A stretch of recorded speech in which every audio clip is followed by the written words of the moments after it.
Perkenalkan, nama saya Maria Yanterlina, NIM 20104171134, kelas A1 Manajemen. Di sini saya akan membuat video ringkasan mengenai ruang lingkup manajemen operasi. Ada 3 ruang lingkup manajemen operasional. Yang pertama adalah perencanaan sistem produksi. Pada ruang lingkup ini, perencanaan sistem produksi dimulai dari proses perencanaan produksi yang bertujuan untuk menghasilkan barang atau jasa. Barang atau jasa yang diproduksi pasti berdasarkan permintaan atau kebutuhan para konsumen. Umumnya, sistem ini mencakup kuantitas, harga, kualitas, dan waktu. Dalam ruang lingkup ini ada 4 hal yang harus diperhatikan. Yang pertama, penentuan tata letak fasilitas pabrik. Yang kedua, penentuan lokasi pabrik. Yang ketiga, perencanaan lingkungan kerja. Yang keempat, permasalahan yang standar. Yang kedua, pengendalian produksi. Pengendalian produksi dilakukan berdasarkan perencanaan yang sudah dibuat sebelumnya. Di dalam perencanaan produksi biasanya terdapat berbagai kebijakan dan standar yang harus dipenuhi.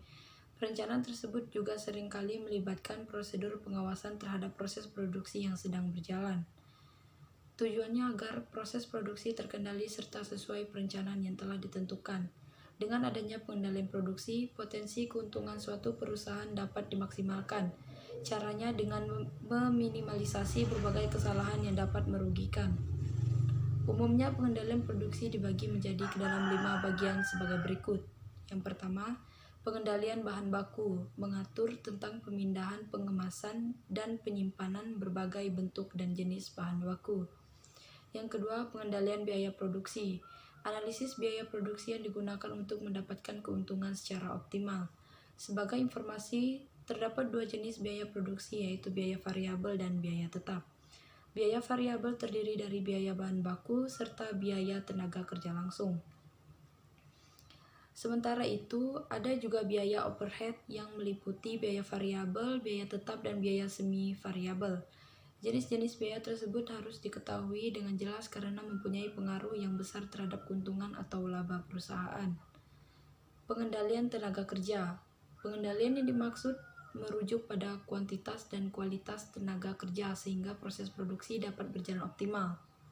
Pengendalian kualitas. Alat bagi operation management yang digunakan untuk meningkatkan kualitas produksi barang atau jasa, mengurangi kuantitas barang gagal di produksi, untuk meningkatkan serta memeriksa kesesuaian proses produksi dengan standar mutu yang sudah ditetapkan. Pengawasan terhadap kualitas juga diperlukan dalam menentukan ukuran, cara, atau persyaratan fungsional dari suatu produk dan spesifikasinya.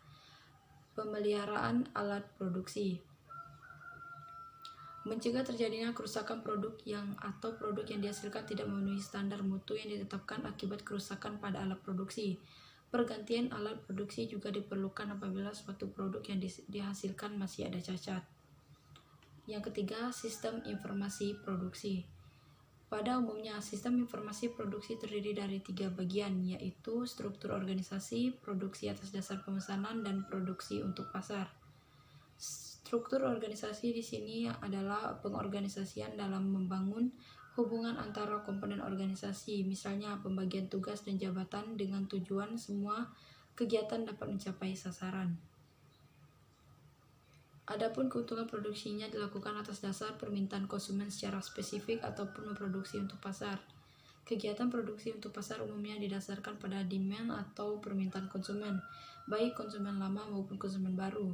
Perusahaan yang sudah memiliki basis pasar yang baik akan melakukan aktivitas produksi secara reguler.